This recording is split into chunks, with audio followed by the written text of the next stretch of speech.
بسم اللہ الرحمن الرحیم۔ میرے محترم ناظرین و سامعین، السلام علیکم ورحمۃ اللہ وبرکاتہ۔ آج میں انشاءاللہ العزیز آپ حضرات کے سامنے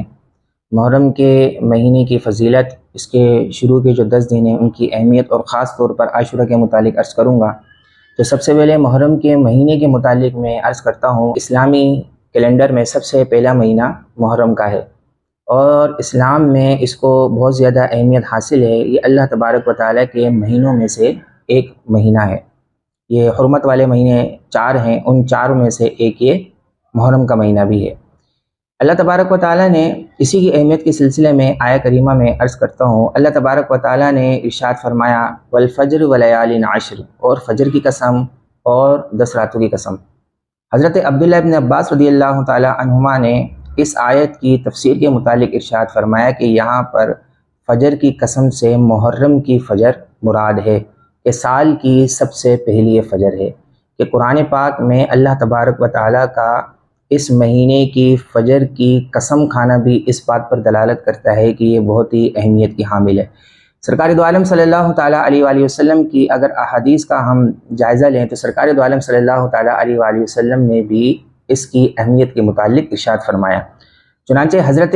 علی کرم اللہ وجہہ الکریم بیان کرتے ہیں کہ ایک شخص نے نبی کریم صلی اللہ تعالیٰ علیہ وآلہ وسلم کی بارگاہ میں آ کر عرض کی کہ یا رسول اللہ صلی اللہ علیہ وسلم، مجھے بتائیے کہ اگر میں رمضان کے بعد کسی مہینے میں روزے رکھوں تو کس مہینے میں روزے رکھوں؟ تو سرکار دو عالم صلی اللہ علیہ وآلہ وسلم نے ارشاد فرمایا، اگر تم رمضان کے بعد کسی مہینے میں روزہ رکھنا چاہتے ہو تو محرم کے مہینے میں روزے رکھو، کیونکہ وہ اللہ تبارک و تعالیٰ کا مہینہ ہے۔ اس مہینے میں اللہ تبارک و تعالیٰ نے ایک قوم کی توبہ قبول کی تھی اور اس مہینے میں دوسروں کی توبہ بھی قبول فرمائے گا۔ تو اس مہینے میں اس حدیث پاک میں آپ نے دیکھا کہ سرکار دو عالم صلی اللہ تعالیٰ علیہ وآلہ وسلم نے رمضان کے مہینے کے بعد جس مہینے میں روزے رکھنے کی جو فضیلت بیان کی ہے وہ محرم کا مہینہ ہے، اور اس میں توبہ کے متعلق بھی سرکار دو عالم صلی اللہ علیہ وسلم نے ترغیب دی ہے، توبہ کریں، انشاءاللہ اس مہینے میں توبہ بھی اللہ تبارک و تعالیٰ کی ذات پاک سے کبھی امید ہے انشاءاللہ قبول فرمائے گا۔ تو یہ محرم کے مہینے کے متعلق حدیث پاک میں نے آپ حضرات کے سامنے عرض کی۔ اب جو اس کے شروع کے جو 10 دن ہیں ان کو بھی بہت اہمیت حاصل ہے۔ چنانچہ ولیال عشر اور 10 راتوں کی قسم، کہ جہاں پر یہ اقوال موجود ہیں ولیال عشر کی تفسیر میں کہ اس کا ترجمہ یہ ہے اور 10 راتوں کی قسم، جہاں پر یہ تفاسیر موجود ہیں کہ ذوالحجہ کے یہ 10 راتیں مراد ہے، وہاں پر دوسری تفسیر یہ بھی ہے کہ یہاں پر محرم کی شروع کی 10 راتیں مراد ہیں۔ دوسری تفاسیر میں بھی اس کے متعلق ارشاد ہوا۔ تو اگر اس تفسیر کے متعلق بھی اگر ہم دیکھیں تو قرآن پاک میں محرم کے شروع کے جو 10 دن ہیں ان کی اہمیت کے سلسلے میں بھی اللہ تبارک و تعالیٰ نے یہ بیان فرمایا، اس کی قسم فرمائی، لہذا قسم فرمانا بھی اس بات پر دلیل ہے کہ یہ شروع کے 10 دن ہیں، اس کی بہت خاص طور پر اہمیت ہے۔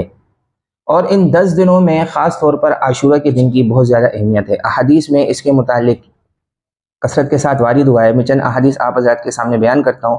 حضرت ابو ہریرہ رضی اللہ تعالیٰ عنہ بیان کرتے ہیں کہ نبی کریم صلی اللہ علیہ وآلہ وسلم نے فرمایا، عاشورہ کے دن انبیاء سابقین روزہ رکھتے تھے، سو تم بھی اس دن روزہ رکھا کرو۔ تو انبیاء سابقین بھی اس دن روزہ رکھتے تھے، عاشورہ کے دن ان کا معمول تھا،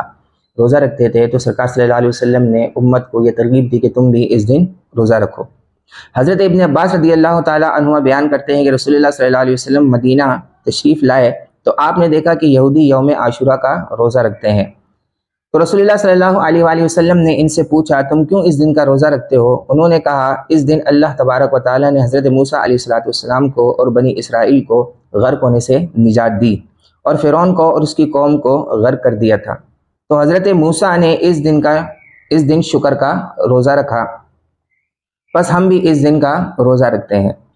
تب رسول اللہ صلی اللہ تعالیٰ علیہ وآلہ وسلم نے ارشاد فرمایا ہم تمہاری بنسبت حضرت موسیٰ علیہ السلام کے زیادہ حقدار اور زیادہ قریب ہیں،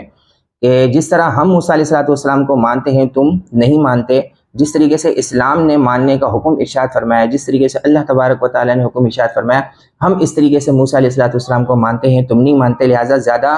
قریب اور زیادہ حقدار ہم ہیں۔ بس رسول اللہ صلی اللہ علیہ وآلہ وسلم نے اس دن کا روزہ رکھا اور اس دن روزہ رکھنے کا حکم بھی ارشاد فرمایا۔ اگلی حدیث پاک میں ہے، اور یہ ایک بہترین نسخہ ہے کہ اگر کوئی چاہتا ہے کہ پورے سال میرے رزق میں کشادگی رہے تو اس حدیث پر عمل کرے۔ چنانچہ حضرت ابو ہریرہ رضی اللہ تعالیٰ عنہ روایت کرتے ہیں کہ رسول اللہ صلی اللہ تعالیٰ علیہ وآلہ وسلم نے فرمایا، جس نے یوم عاشورہ اپنے اہل و عیال پر وسعت کی،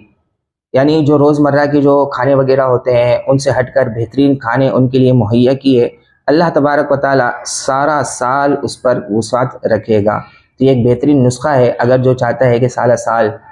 میرے رزق میں برکتیں ہی رہے تو وہ یوم عاشورہ کے دن اپنے اہل و عیال میں وسعت کو پیدا کرے۔ اگلی حدیث پاک میں ہے کہ سرکار دو عالم صلی اللہ تعالیٰ علیہ وآلہ وسلم نے ارشاد فرمایا، یوم عاشورہ کو روزہ رکھو اور اس میں یہود کی مخالفت کرو، اس سے ایک دن پہلے روزہ رکھو اور اس کے ایک دن بعد بھی روزہ رکھو۔ مخالفت دونوں صورتوں میں ایک صورت میں پائی جا سکتی ہے، یا تو عاشورہ سے ایک دن پہلے روزہ رکھیں یا عاشورہ کے ایک دن بعد روزہ رکھیں۔ یہ عاشورہ کی اہمیت کے متعلق آپ حضرات کے سامنے احادیث بیان کی۔ عاشورہ کے دن روزہ رکھنے کے ساتھ ساتھ علماء کرام ارشاد فرماتے ہیں کہ 12 ایسے کام ہیں جو عاشورہ کے دن کرنا یہ مستحب ہے۔ پہلا کام تو یہ ہے کہ روزہ رکھے، دوسرا کام یہ ہے کہ صدقہ و خیرات کرے، تیسرا کام یہ ہے کہ نفل نماز پڑھے، چوتھا کام یہ ہے کہ 1000 بار سورہ اخلاص کی تلاوت کرے، پانچواں کام یہ ہے کہ علماء کرام کی زیارت کرے، چھٹا یہ ہے کہ یتیم کے سر پر شفقت سے ہاتھ رکھے، ساتواں یہ ہے کہ اہل کے رزق میں وسعت کرے، اہل و عیال کے رزق میں وسعت کرے، آٹھواں کام غسل کرے، نواں سرما لگائے، دسواں یہ ہے کہ ناخن تراشے، اور 11واں یہ ہے کہ مریضوں کی بیمار پرسی کرے، اور 12واں یہ ہے کہ جن سے قطع تعلق کیا ہے ان سے جا کر یہ صلح کرے۔ بہرحال اس پورے مہینے میں نیک کام کریں، گناہوں سے بچتے رہیے، اس مہینے میں بھی اور اس کے بعد والے مہینے میں بھی، اور خاص طور پر عاشورہ کے دن نیکیوں کی طرف آئی ہے، خود بھی نیکی کیجیے اور دوسروں کو بھی نیکی کی ترغیب دیجیے۔ اہمیت کے سلسلے میں آپ حضرت کے سامنے یہ جملے عرض کیے، اللہ تبارک و تعالیٰ ان کو اپنی پاک بارگاہ میں قبول و منظور فرمائے۔ آمین و آخر دعوانا ان الحمد للہ رب العالمین۔